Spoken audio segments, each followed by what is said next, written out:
And questions लगाने की बुरी बात कि जब तुम लगाना शुरू करोगे 1 से 2 महीने बहुत गलत होंगे। कॉन्फिडेंस मेरे को वहाँ से आया, लास्ट के महीने में ही तुम्हारा वो जो परफॉर्मेंस है ना वो काफ़ी डिक्रीज होने के चांसेस रहते हैं। बर्न। हेलो एवरीवन, मैं साइकोलॉजिस्ट आस्था और आज हम बात करते हैं कि मैंने गेट में 658 स्कोर कैसे किया था, स्ट्रैटेजी क्या थी, कितने घंटे पढ़ाई की थी, सारा कुछ डिटेल में बात करेंगे। पहली बात तो जो सोशल मीडिया पे इतने सारे लोग बताते रहते हैं कि 1 महीने में हमने गेट क्लियर किया, 1 महीने की स्ट्रैटेजी, 15 दिन की स्ट्रैटेजी, 2 महीने की स्ट्रैटेजी, तो ऐसा कुछ नहीं होता। 1 से 2 महीने में आपका एग्ज़ाम कभी भी क्लियर नहीं हो सकता, चाहे वो गेट हो, जीआरएफ हो या कोई भी कॉम्पिटिटिव एग्ज़ाम जिसके लिए तुम प्रिपेयर कर रहे हो। आइदर तुमने 1-2 साल से कुछ न कुछ पढ़ाई की है, तुम्हारे पास अच्छे खासे नोट्स हैं, तुमने पहले से अच्छे खासे PYQs और MCQs लगाए हैं, तब जाके तुम 2 महीने में सिर्फ काइंड ऑफ रिवीजन और MCQs और PYQs फोकस्ड करके ये एग्ज़ाम क्लियर कर सकते हो। अदरवाइज़ 2 महीने में कुछ नहीं होएगा। तो सबसे पहले तो मेरे लिए ये मुश्किल था कि मुझे शुरू कहाँ से करना है, स्ट्रैटेजी मैं क्या अपनाऊँ, मैं किन चीज़ों से इनिशिएट करूँ, स्टडी मटेरियल कहाँ से लेकर आऊँ, क्या करना है, कैसे प्लान करूँ, कुछ आइडिया नहीं। कम्प्लीटली मैं ब्लैंक थी। And as a psychology student हमारे पास फ्री में इंटरनेट पे इतना कुछ अवेलेबल नहीं है, कोई ढंग का वीडियो नहीं है, जो है भी उसमें लोग अपने आप को प्रमोट कर रहे हैं। कोई ये हमें नहीं बता रहा है कि एक्चुअली इससे हमारा फ़ायदा होगा या नहीं। लोगों का ये रहता है कि हम अपना कोर्स के बेसिस पे हम आपको बता देंगे कि आपको क्या क्या करना है, आप हमारे कोर्स पे डिपेंडेंट रहेंगे तभी एग्ज़ाम क्लियर होगा। सो ये वाला जो थिंग है ना कि भाई आप खुद से अगर मुझे पढ़ाई करनी है, मान लो मेरे पास इतना पैसा नहीं है कि मैं कोर्स लूँ, मान लो मुझे कोर्स नहीं लेना है, XYZ कोई भी रीज़न हो सकता है, तो मैं कैसे पढ़ाई करूँगी, मेरी प्लानिंग क्या होगी, मेरे लिए स्टडी मटेरियल कहाँ से मिलेगा। तो उसके लिए सबसे पहले तो मैंने PYQs देखे, कुछ 1-2 साल पुरानी ही थी, उसको मैंने देखा।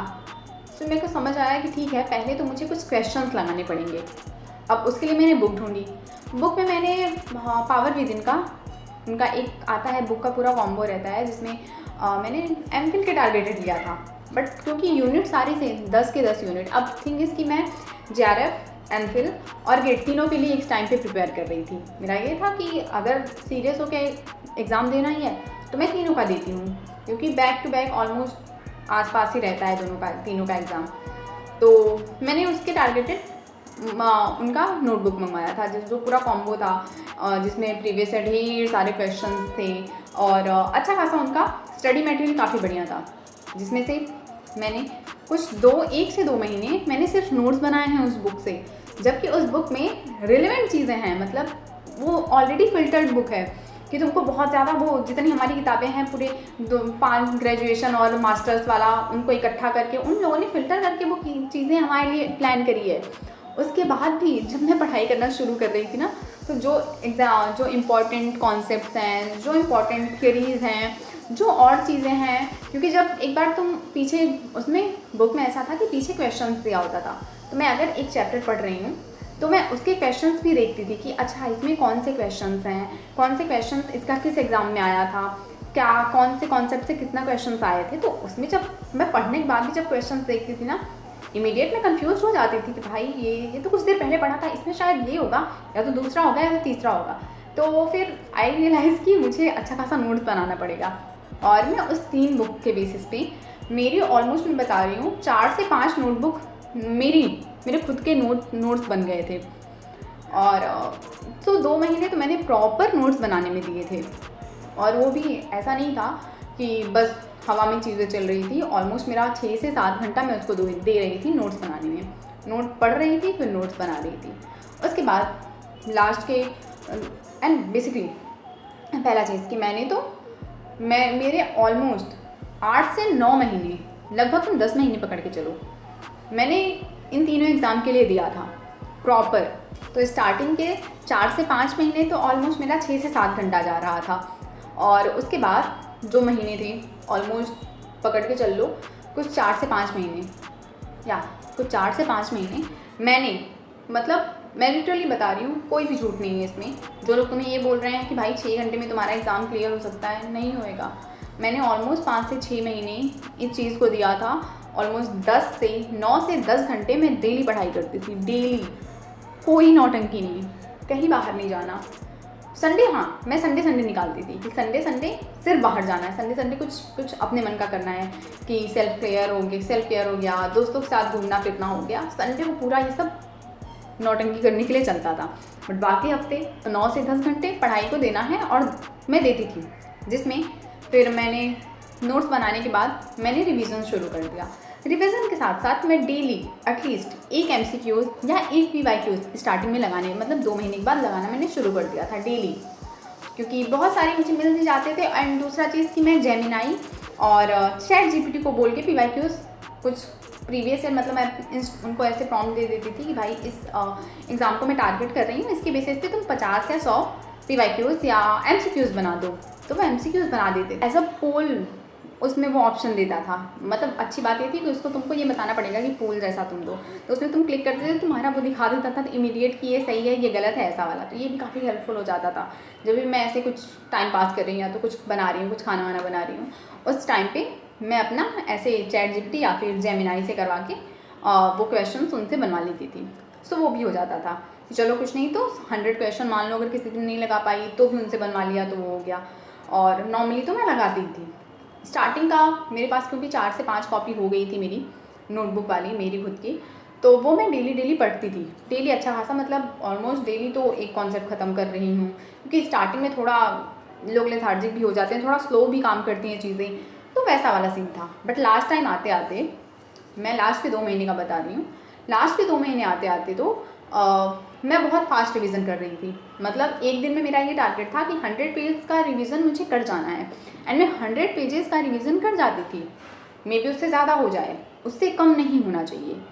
और एक MCQs होना चाहिए, एक PYQs होना चाहिए, और ये डेली का टारगेट था, एंड ये डेली मैं करती थी। लास्ट के 2 महीने मैं बता रही हूँ, मैं 12 घंटे मेरा मिनिमम रहा होगा, मतलब 12 से 13 घंटे तो मेरा हो ही जाता रहा होगा, इससे कम नहीं होता था। कैसे भी नहीं होना चाहिए था, तो होता भी नहीं था। तो ये वाला सीन था। तो मैं proper fast revision, MCQs, PYQs, इन पे बहुत ज़्यादा फोकस थी। इवन क्योंकि स्टार्टिंग में अच्छी खासी प्रिपरेशन हो गई थी।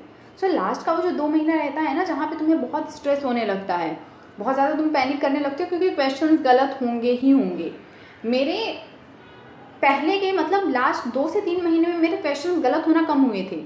नहीं तो पहले तो भाई इतने क्वेश्चंस गलत होते थे कि मेरे को बुरा लगता था, मेरे को रोना आता था कि भाई ऐसे कैसे एग्ज़ाम क्लियर होगा, इतना ज़्यादा गलत क्वेश्चन हो रहा है, इतने कम रैंक्स आ रहे हैं, कैसे होएगा।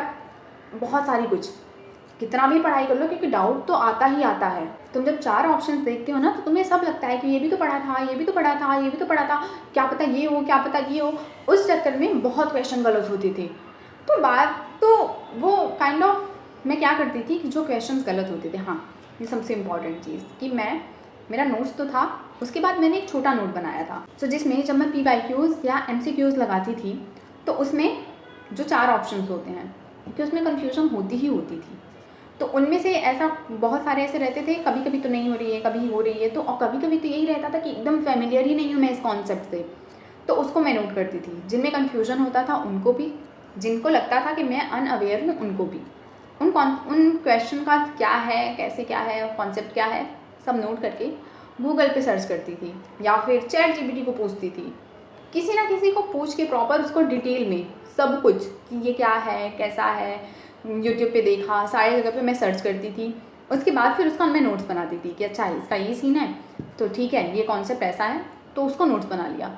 एंड उसको भी मैं उसको भी मैं रिवाइज़ करती थी। तो मेरा PYQs और MCQs के बेसिस पे एक कॉपी हो गई थी।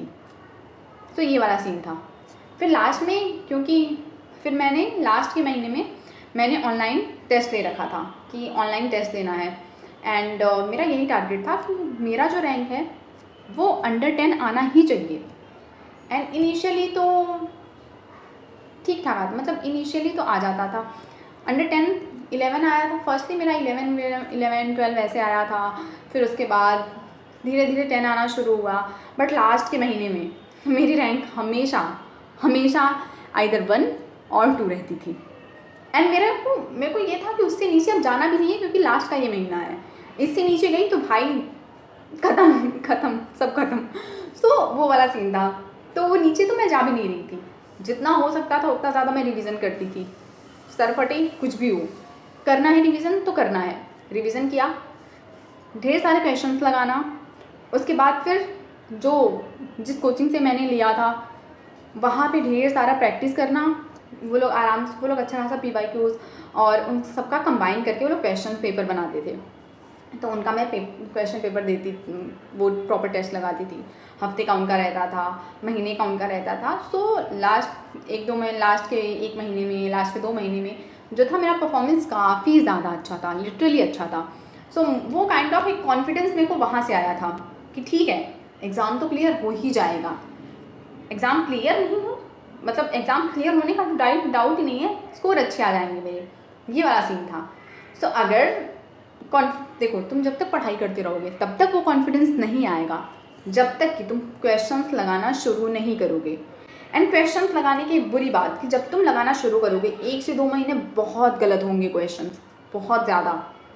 तो अगर बेटर है कि तुम 2-4 महीने पहले से क्वेश्चंस लगाना शुरू कर दो, ताकि जो एक कॉन्फिडेंस है और एक स्ट्रेस ना हो तुमको लास्ट के महीने में, क्योंकि लास्ट के महीने में ही तुम्हारा वो जो परफॉर्मेंस है ना वो काफ़ी डिक्रीज़ होने के चांसेस रहते हैं। बर्नआउट लास्ट के महीने में होना शुरू होता है, पहले नहीं होता। पहले तो तुमको ये रहता है कि ये ख़त्म करना है, ये ख़त्म करना है, ये ख़त्म करना है, ये ख़त्म करना है, ये अभी ख़त्म नहीं हुआ, ये ख़त्म हो गया, ये वाला एक होड़ रहती है। लास्ट के महीने में ये रहता है कि भाई कैसे क्लियर होगा, स्कोर इतना नहीं आ रहा है, ये हो रहा है, वो हो रहा है, हज़ार तरह की चीज़ें माइंड में आती हैं। सो उसके लिए कॉन्फिडेंस बिल्ड करना पड़ेगा। कॉन्फिडेंस बिल्ड करने का बेस्ट तरीका है क्वेश्चन लगाओ, जितना हो सके उतना क्वेश्चन लगाओ। तुम 4 महीने पहले लगाओ, 5 महीने पहले लगाओ, जब लगाना शुरू कर दो, जितना जल्दी शुरू करोगे उतना बेनिफिशियल होगा। सो ये करना पड़ेगा तुमको। सो मैंने ये किया था, तो बी ऑनेस्ट मैंने इतना किया था। लास्ट के महीने में तो सिर्फ फटाफट वाला PYQs, फटाफट वाला सब कुछ बहुत फास्ट था, सब कुछ बहुत फास्ट था। तो ये थी स्ट्रैटेजी मेरी बेसिकली। तो वैसे सुनने में तो काफ़ी बेसिक स्ट्रैटेजी ये लगती है, बट एक्चुअल में बिल्कुल बेसिक नहीं है। बाकी तुम लोग अपना प्रिपरेशन करो, जो भी हेल्प चाहिए होगा, तुम्हें नोट्स चाहिए, तुम्हें MCQs चाहिए, तुम्हें PYQs चाहिए, तुम कमेंट करो, मैं तुम्हें सब भेज दूँगी, क्योंकि मेरे पास बहुत सारा पड़ा है एंड ऑलरेडी मैं बनाती रहती हूँ। बेसिकली बनाती रहती हूँ काइंड ऑफ, तो नहीं, बट हाँ आई एम प्लानिंग कि मैं अभी वीक में 1-2 क्लासेस लेना शुरू करूँगी। एंड हफ्ते में एक तो मैं टेस्ट पेपर ले लूँगी, मतलब एक टेस्ट पेपर बना दूँगी जो तुम लोगों को मैं प्रोवाइड करवा दूँगी। और मे बी अगर तुम लोगों का रिस्पांस रहा, अगर तुम लोग चाहते हो कि हम साथ में उसकी प्रैक्टिस करें, तो वो भी मैं कर दूँगी। एंड 1 से 2 क्लास मैं अभी शुरू में 1 से 2 क्लास लेना शुरू करूँगी, यूनिट वाइज डिटेल डिस्कशन, कोई शॉर्टकट नहीं। तो बाकी तुम्हें ठीक लगेगा तो तुम ज्वाइन करना, पढ़ाई करना। बाकी all the best, bye bye.